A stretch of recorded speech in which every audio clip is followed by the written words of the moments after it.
Hi, Esteban. Thanks for joining us here at SAUVC 2019. It's so good to have you here.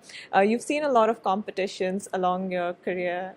Can you tell, how did you feel when you were here at SAUVC for the first time? Yeah, this is actually one of the few competitions I've been to outside of the United States.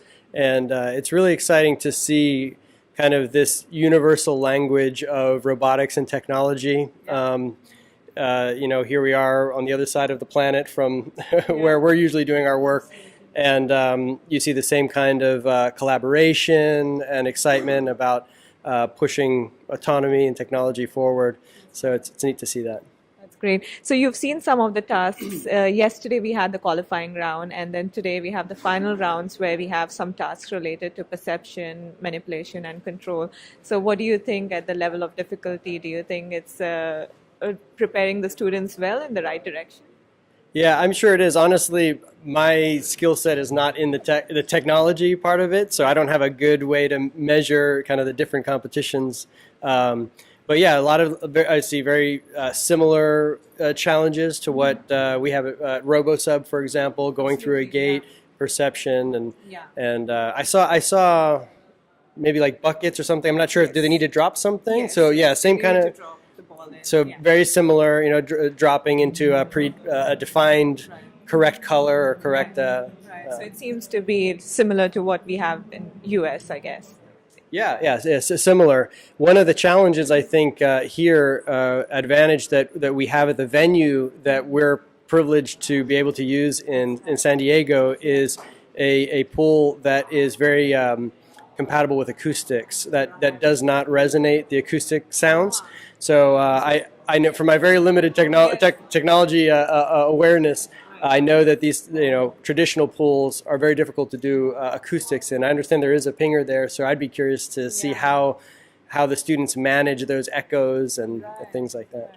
Oh yeah, that must be even more complicated having reflections from the boundaries. Yeah. From what yeah. I understand. Okay, that's good to know. So you've seen some part of the organization also that's been taking place here, like with various teams, because we had 37 teams here from different parts of Asia, actually, mostly. So what do you think about the organization? Did you have a good time? Like, was it seem like a smooth run? Yeah. Yeah, everything seemed very, very well organized. Seemed like people knew where they were supposed to be and what they were supposed to be doing. So that's always positive. It's very difficult to manage so many different cultures, languages, all of these logistics, down to dietary needs or preferences. So that's a big challenge just in itself. So it's great to see things running so smoothly. Okay, great. So you've seen the industry trends they are going to where they are going towards, and do you have any sort of like advice that you probably want to give to like students to like steer them in the direction? Hmm. Um, I think, well, I think there's something that's somewhat universal, and not just in technology and everything, but in innovation in general, which is productivity comes from maintaining habits of doing. Creativity comes from breaking habits of thinking. And the ability to innovate is the ability to combine habits of doing with breaking habits of thinking, and that is very, very difficult.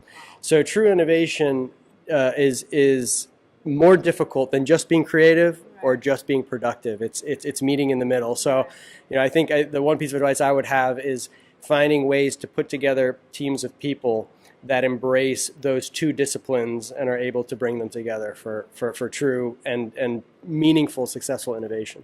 That's so deep and meaningful. I think it will be really helpful for a lot of students out there. So, on the committee end, like, do you think is there anything that we could work on, like challenge-wise, that we can include into our program next year?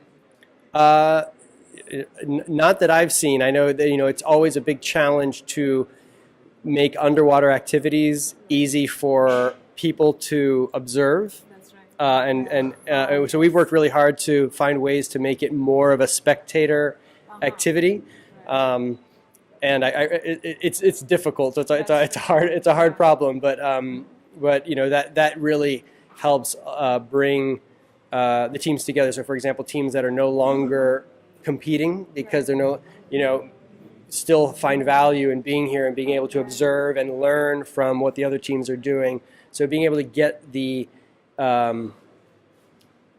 activities, what's happening under the water, above the water, so that other people can really benefit from it, I think is an area for opportunity for improvement, but not an easy one. Yeah, that's a really good one, actually. I think if we had some projector set up with like bringing the audience together, that would be really amazing. Yeah.